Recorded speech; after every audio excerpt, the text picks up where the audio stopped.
So hey guys, welcome to my YouTube channel. I am your host and दोस्त लक्ष्य और आज हम पढ़ेंगे simply supported RCC beam. Paper में आपके आता है सिंपली सपोर्टेड आरसी बीम, उसमें आपका ये क्वेश्चन गिवन होता है पूरा का पूरा। आपको इस डाटा के अकॉर्डिंग एक सिंपली सपोर्टेड बीम बनानी है। ठीक है, बीम आपकी कुछ इस तरह से दिखेगी।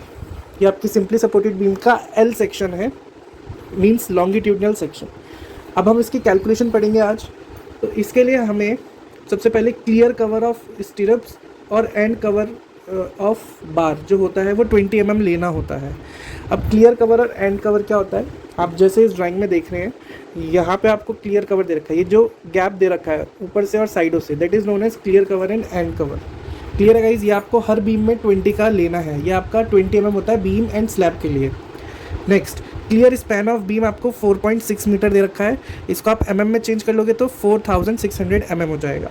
नेक्स्ट, आप टोटल लेंथ ऑफ बीम निकालेंगे। बीम की टोटल लेंथ निकालने के लिए इसमें बीम की टोटल लेंथ, जो ये आपकी बीम है, इसकी टोटल लेंथ निकालने के लिए हम क्या करेंगे, क्लियर स्पैन ऑफ बीम जो आपको 4.6 मीटर दे रखा है plus bearing on wall plus bearing on wall, यानी ट्वाइस बियरिंग ऑन वॉल हो जाएगा। तो ये हो जाएगा 4600 mm plus 300 mm plus 300 mm, तो 5200 mm।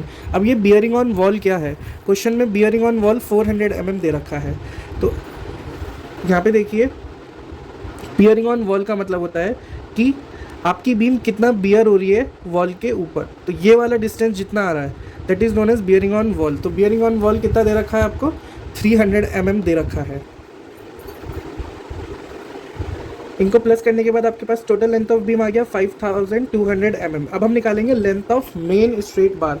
Length of main straight बार है जितना आपका बीम के अंदर सरिया डाला है हमने। ठीक है, एक स्ट्रेट बार, तो इसकी लेंथ निकालेंगे, टोटल लेंथ कितनी होगी। तो उसका निकालने का फॉर्मूला है total length of beam minus 2 multiply end cover. Total length of beam कितना है 5200 mm minus 2 multiply end cover कितना है हमारा 20 mm। तो आगे हमारे पास length of straight bar 5160 mm। Clear है guys. Next, length of anchor bar. अब क्वेश्चन में हमें एंकर बार दे रखा है कि एंकर बार है आपका दो सरिये 12 mm के डाया के। ठीक है, तो एंकर बार क्या होता है, जो आपकी ये बीम है, इस बीम में जो अबव साइड आपका जो बार लगा है that is known as anchor bar. Clear है गाइस। अब इसकी लेंथ कितनी होगी, जितना आपका स्ट्रेट बार है उतना ही आपका एंकर बार होगा। क्लियर है, जैसे यहाँ लिखा है same as length of main straight bar. तो 5160 mm हो गया आपका एंकर बार। नेक्स्ट हम निकालेंगे हाइट ऑफ बेंड। अब हाइट ऑफ बेंड क्या है, यहाँ पे आप देख रहे हैं एक बेंट अप बार लगा हुआ है जो इस शेप का है आपका। क्लियर है गाइस। तो इसकी जो ये हाइट है यहाँ पे, ये और ये वाली जो हाइट है that is known as height of bent. तो इसको निकालने का फॉर्मूला है d minus 2 multiply clear cover minus 2 multiply dia of stirrup bar minus dia of bent up bar. तो d हो गया डेप्थ ऑफ बीम। तो आपकी बीम की डेप्थ कितनी दी गई है आपको, 500 mm दी गई है। तो आपने 500 mm ले लिया, माइनस 2 मल्टीप्लाई क्लियर कवर कितना था हमारे पास 20 mm minus 2 multiply dia of stirrup bar. Question में वर्टिकल स्टेप दे रखे 8 mm डाया के, तो आपने यहाँ पे 8 लिख दिया, माइनस बेंट अप बार का डाया कितना है, जितना आपका मेन रिइंफोर्समेंट का बार है उतना ही आपका बेंट अप बार भी है। तो ये हो गया 20 mm। इसको हम कैलकुलेट करेंगे तो हमारे पास आंसर आ जाएगा 424 mm। क्लियर है गाइस। अब हम निकालेंगे लेंथ ऑफ बेंट अप बार, यानी जितना ये बेंट अप बार है स्टार्टिंग से एंडिंग तक, इसकी टोटल लेंथ कितनी होगी। तो उसको निकालने का फॉर्मूला है length of straight bar plus 2 multiply 0.42h।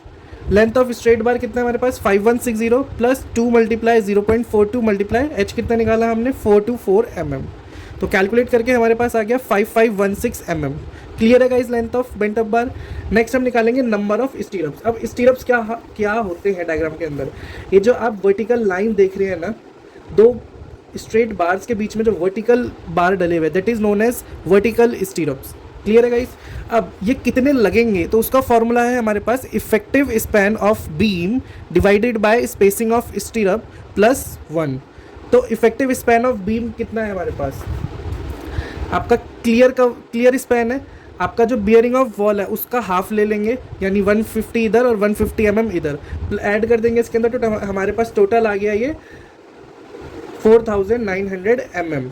तो आपका इफेक्टिव स्पेन क्या हो गया 4900 mm divided by 200 mm plus 1, तो ये आ गया 25.5, तो इसको हम लिख लेंगे 26। तो आपके कितने वर्टिकल स्टीरअप्स लगेंगे 26, यानी ये कितने लगेंगे 26 लगेंगे। ये एक रफ डायग्राम है कैलकुलेशन के साथ, अब हम इसको बनाएंगे।